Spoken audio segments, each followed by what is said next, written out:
Después de mi divorcio, juré que nunca más dejaría que alguien me rompiera. Volví a la carretera con el corazón blindado, hasta que lo vi, un desconocido en una gasolinera de Zaragoza, una mirada que me desarmó en segundos.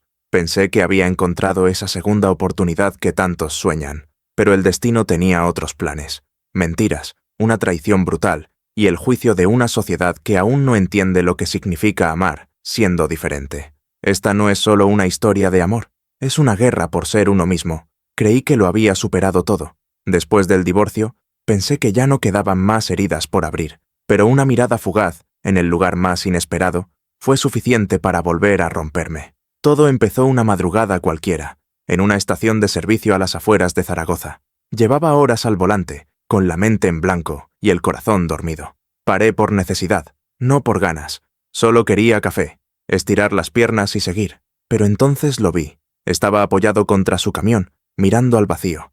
Su presencia tenía algo que me obligó a frenar el paso. No era su aspecto, era otra cosa, algo invisible, pero poderoso. Intercambiamos un saludo tímido. No fue más que un gesto, una mirada de segundos, pero me dejó inquieto. Entré al local, pedí un café, y mientras lo esperaba, luchaba con la absurda necesidad de volver a salir. No me conocía así, no desde hace mucho. Cuando salí, él seguía ahí. ¿Vas hacia el norte?, pregunté sin pensarlo.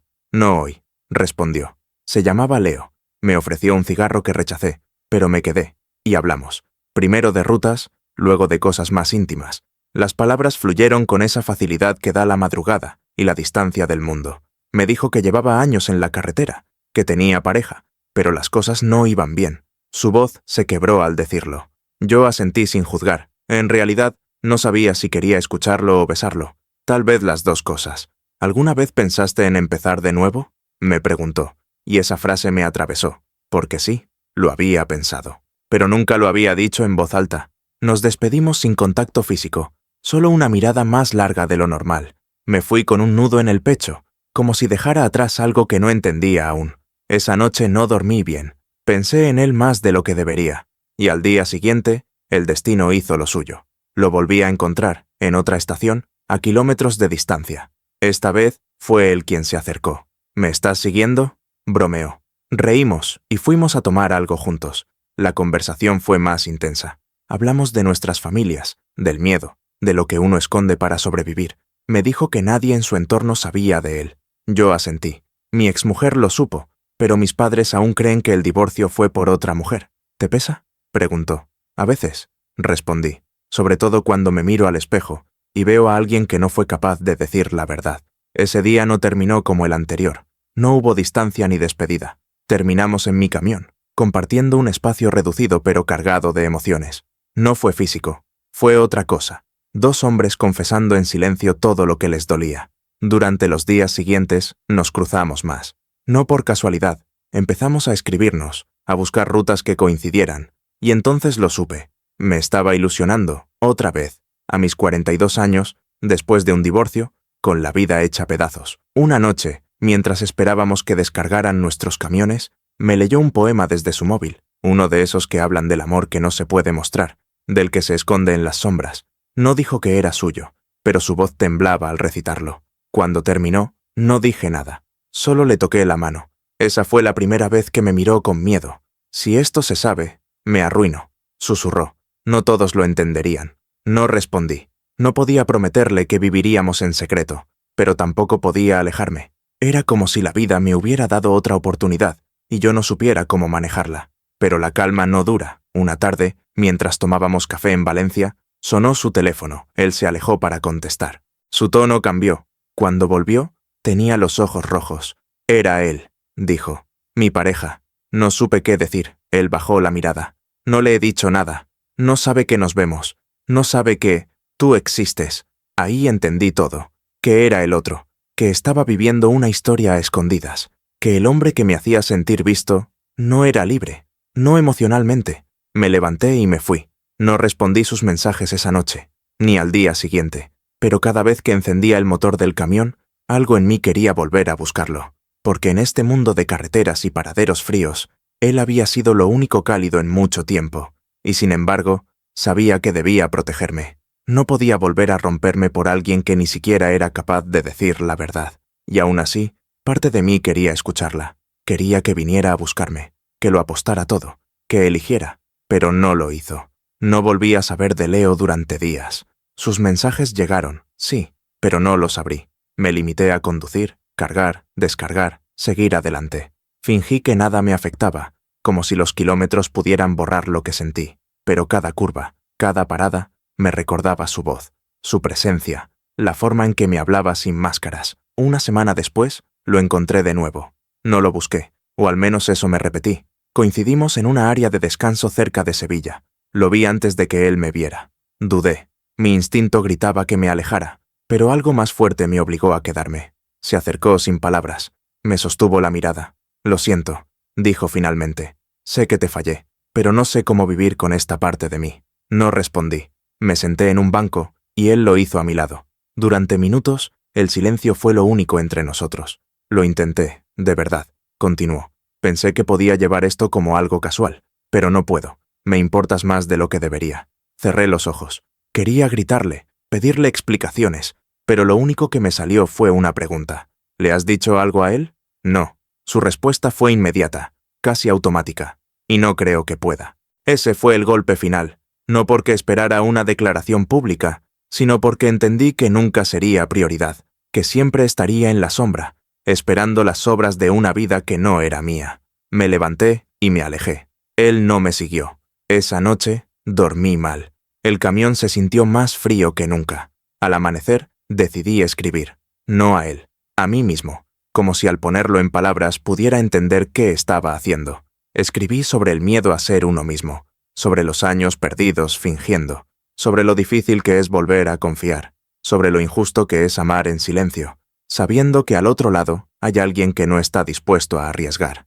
No esperaba respuesta, pero al día siguiente, alguien compartió una historia parecida en un foro de camioneros. La leí y sentí que no estaba tan solo, que hay otros que también aman en la sombra, que también se rompen en silencio. Poco a poco, empecé a compartir lo que sentía, no con nombre, no con detalles, solo pensamientos, dolor filtrado en frases, y empecé a recibir respuestas. Hombres que decían, yo también, me pasó igual, nunca me atreví. Una noche, abrí el buzón del camión y encontré una nota sin remitente. Gracias por decir lo que no me atreví. No estás solo. No supe quién la dejó, pero me temblaron las manos al leerla. Mientras tanto, Leo desapareció. Ningún mensaje más, ninguna llamada. Parte de mí lo agradeció. Otra parte dolía como si le hubieran arrancado algo. El vacío que dejó no se llenó, pero empezó a transformarse. Ya no era solo tristeza, era una especie de impulso, como si el dolor, al compartirse, se convirtiera en algo útil. En una parada cerca de Albacete, conocí a Esteban. No pasó nada entre nosotros, ni falta que hizo, pero hablamos durante horas, sobre rutas, soledad, y sobre lo difícil que es encontrar a alguien que te vea de verdad. No mencioné a Leo, no era necesario. Esteban me dijo algo que se me quedó grabado. A veces, perder a alguien no es una tragedia, es una liberación que aún no entiendes. Esa frase me persiguió durante días, porque, en el fondo, sabía que tenía razón, que lo que dolía no era perder a Leo, sino lo que creí que podía ser, una ilusión que se quebró antes de empezar, y sin embargo, dolía como si hubiera sido real. Los días pasaron sin rumbo claro. Conducía de noche para no pensar. Dormía poco. Me detenía en lugares donde nadie me conocía, evitando las caras familiares, como si esconderme del mundo fuera también esconderme de mí mismo. Pero el dolor no se iba. Solo cambiaba de forma. Una madrugada en Murcia, al bajar a repostar, escuché mi nombre. Me giré y ahí estaba Leo, más delgado, más cansado. No supe si sentí rabia o alivio. Solo quiero hablar, dijo. Dudé. Luego asentí. Nos sentamos en una mesa de plástico al fondo del local. Habló sin rodeos. Me dijo que lo había dejado, que no aguantaba más la doble vida, que había perdido amigos, que su familia estaba confundida, pero que ya no podía vivir así. ¿Lo hiciste por ti o por mí?, pregunté. Por los dos, respondió, pero no pude creérmelo del todo. La herida aún estaba abierta. Me pidió que le diera otra oportunidad, que no empezáramos donde lo dejamos, sino desde otro lugar, más sincero. Quise decir que no, quise irme, pero no lo hice. Parte de mí aún lo extrañaba. Le puse una condición. No quiero ser un secreto nunca más. Entonces dame tiempo, dijo. Estoy intentando reconstruirme. Accedí, no por debilidad, sino porque lo vi luchar consigo mismo. Y esa lucha, aunque torpe, era honesta. Durante semanas nos vimos con menos intensidad. Sin promesas, sin prisas, él empezó terapia. Yo seguí escribiendo. Un día, mi blog fue compartido por un canal LGTB de transporte. Las visitas se dispararon. Recibí mensajes de camioneros de toda España, incluso de fuera. Me agradecían por hablar claro, por visibilizar algo que muchos callaban. Me sentí útil, por primera vez en mucho tiempo. Leo, en cambio, empezó a sentirse expuesto. Aunque yo nunca lo nombré, sabía que parte de lo que contaba tenía que ver con él. Tengo miedo, me dijo, de que nos señalen, de que me pierda todo. ¿No lo perdiste ya?, respondí. Esa noche no dormimos juntos. Se fue sin despedirse, y durante 3 días no supe de él. Al cuarto me escribió: «Te vi en el vídeo. Hablas con valentía. Yo no estoy ahí todavía». Y supe que lo había perdido otra vez. Esta vez no por cobardía, sino por miedo profundo, por una batalla que debía librar solo. No lo juzgué, solo sentí tristeza. No por él, por todos los que viven atrapados entre el deseo y la culpa, por todos los que aprenden a amar con una mano temblorosa y la otra escondida. Durante la semana me dediqué a ordenar cosas que llevaba meses postergando: papeles, facturas, revisiones del camión, pero sobre todo, pensamientos. Empecé a ver todo con más claridad. Lo que había vivido no era solo una historia fallida, era una etapa necesaria, un espejo roto donde aprendí a reconocerme. Publiqué un nuevo texto.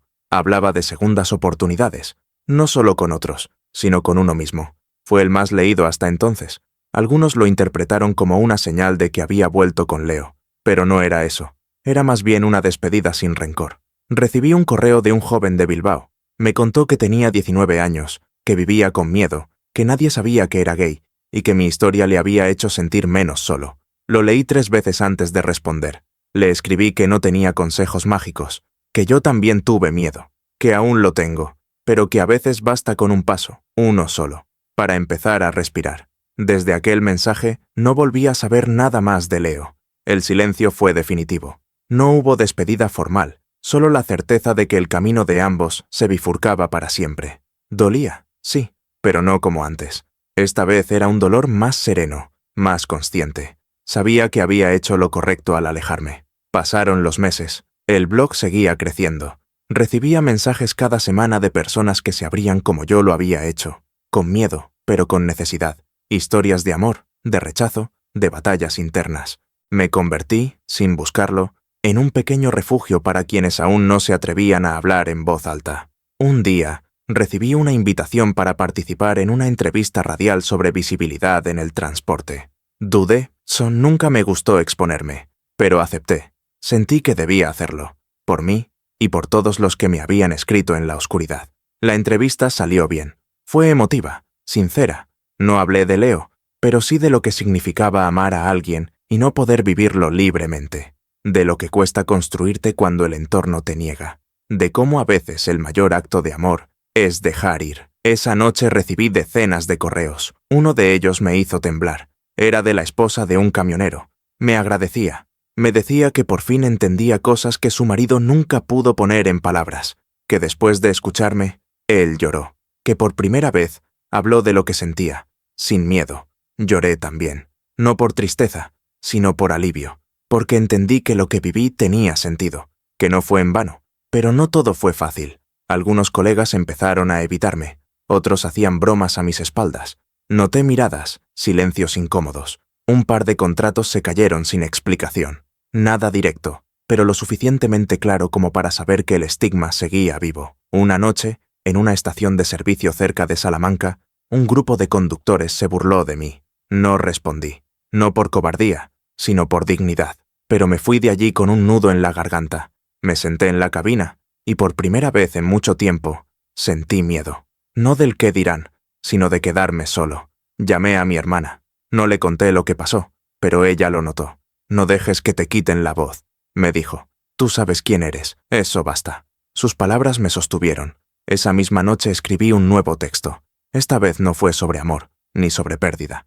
Fue sobre resistencia, sobre permanecer de pie cuando otros quieren borrarte. Fue el más compartido de todos. Las semanas siguientes fueron un vaivén emocional. Entre el orgullo y la soledad, entre el miedo y la convicción, Empecé a participar en encuentros, en charlas pequeñas con otros conductores. Algunos venían por curiosidad, otros por necesidad. Lo importante era que venían. Una tarde, después de una charla en Zaragoza, se me acercó un joven. Tendría poco más de 20 años. Temblaba. Me abrazó sin decir palabra. Luego me susurró: «Gracias por hacer lo que mi padre nunca pudo». Ese momento quedó tatuado en mí. Me di cuenta de que la lucha no era solo por mí, era por todos, por los que están, por los que estuvieron, por los que vendrán. En uno de esos encuentros conocí a Javier. Era profesor de autoescuela, ex camionero. Tenía una historia parecida a la mía, pero con finales más oscuros. Hablamos durante horas, conectamos, no como amantes, sino como sobrevivientes. Él me propuso algo que al principio me pareció una locura: crear una red de apoyo formal, algo que fuera más allá de un blog, un espacio físico, legal, donde los transportistas LGTB pudieran sentirse seguros, hablar, organizarse. Dudé, no sabía por dónde empezar, pero él sí, y tenía energía de sobra. Así nació Kilómetros Visibles, una asociación pequeña, con pocos recursos, pero con un propósito claro.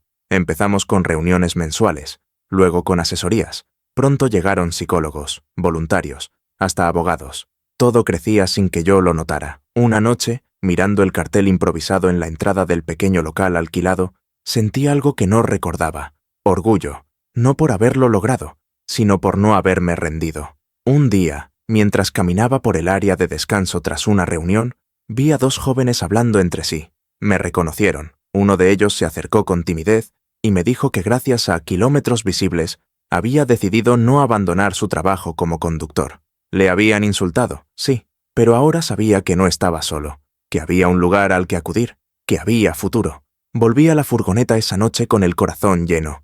No necesitaba más pruebas de que había elegido bien, que el dolor inicial, la traición, la caída, todo eso me había traído hasta aquí. A veces, al cerrar los ojos, aún recuerdo a Leo, no con rencor, con ternura, porque él, sin saberlo, fue el detonante. Me empujó al abismo, sí, pero también me obligó a volar, y aunque su recuerdo habita en alguna curva de la carretera, ya no pesa. Forma parte del paisaje, de ese viaje que sigo haciendo, sin mapas, pero con destino. Hoy no tengo pareja, no porque no quiera, sino porque entendí que primero debía aprender a estar conmigo mismo. Y ahora que lo he logrado, sé que lo que venga será distinto, más libre, más honesto. Y si algún día el amor regresa, sabré recibirlo con la frente en alto, sin miedo, sin esconderme, porque aprendí que no hay mayor victoria que ser quien eres, aunque el mundo insista en lo contrario, y seguiré adelante, kilómetro a kilómetro, historia a historia, porque al final, la verdad siempre encuentra su camino. M. El segundo aniversario de Kilómetros Visibles llegó más rápido de lo que esperábamos. Organizamos un encuentro en un viejo almacén que un amigo nos prestó en las afueras de Valencia. Llegaron más de 80 personas, camioneros, familiares, amigos, incluso gente que solo quería escuchar. Fue un día intenso. Charlas, testimonios, abrazos, lágrimas, risas, un mar de emociones que me desbordó. Cuando me tocó hablar, subí al pequeño escenario con el corazón latiendo fuerte. No tenía un discurso preparado, solo quería ser sincero. Agradecí a quienes se atrevieron a estar allí, a quienes luchan cada día por existir sin pedir perdón. Y sobre todo, agradecí a los que no pudieron llegar, pero siguen resistiendo en silencio. Terminada la jornada, me quedé solo unos minutos. Observaba cómo se apagaban las luces. Pensé en todo lo que había cambiado desde aquella noche en Zaragoza, donde una mirada encendió algo que ni yo mismo entendía. Lo que empezó como una historia de deseo mal resuelto, se había transformado en un movimiento, en una red, en una causa. Esa misma noche, recibí un mensaje inesperado. Era de Leo. Solo decía: «He leído todo. Fuiste más valiente de lo que yo supe ser. Gracias». No respondí, no por odio, sino porque ya no hacía falta. Su mensaje no dolía, no incomodaba. Era solo eso, un cierre, una página que se terminaba de escribir sola, sin dramatismo. La vida siguió. Empecé a colaborar con asociaciones de otros países. Viajé a Portugal, luego a Francia. Escuché acentos distintos, contar dolores tan parecidos. Entendí que lo nuestro no era una excepción, sino parte de algo mayor. Un día, en Madrid, conocí a Mauro. Era periodista. Estaba cubriendo una de las charlas. Me entrevistó sin saber mucho de mi historia. Hablamos un rato. Luego, Otro, y así, sin buscarlo, nos fuimos conociendo. Era diferente. No tenía miedo de mostrarse. Me preguntó cosas que otros evitaban. Me hizo reír cuando no quería. Me escuchó sin querer cambiarme. No corrimos. Fuimos despacio, como quien sabe que lo que vale no necesita prisa. Una tarde, mientras caminábamos por el retiro, me tomó de la mano. No lo esperaba. Miré alrededor, esperando miradas, juicios, pero no había nada. Solo árboles, voces lejanas y su palma tibia sobre la mía. Me sonrió. ¿Todo bien?, preguntó, y por primera vez en mucho tiempo respondí sin dudar. Todo bien. Después de aquel paseo, compartimos más días, sin promesas, sin etiquetas. A veces pasábamos semanas sin vernos, pero los mensajes no faltaban. Mauro entendía mi ritmo, mi mundo en movimiento. Nunca me exigió que cambiara. Solo me ofrecía compañía cuando podía y silencio cuando lo necesitaba. Una tarde, durante un viaje a Galicia, me envió una foto suya, con un libro entre manos. Página 42. Léela y piensa en mí. Lo hice. Era un párrafo sobre los que aman desde la herida, los que no se rinden aunque el pasado pese. Cerré el libro y sonreí. En uno de nuestros encuentros, le mostré mi camión. Se sorprendió al ver las cartas que guardaba, los mensajes que imprimía de los lectores. Le expliqué que era mi forma de no olvidar. Cada historia es una razón para seguir. Mauro se quedó en silencio. Luego dijo: «Tú no solo conduces entre ciudades, conduces entre memorias». Esa frase me acompañó mucho tiempo. Y así seguimos. No como una historia perfecta, sino como dos hombres que aprendieron a encontrarse sin necesidad de esconderse. El camino no termina, pero por primera vez no me importa no saber dónde acabará.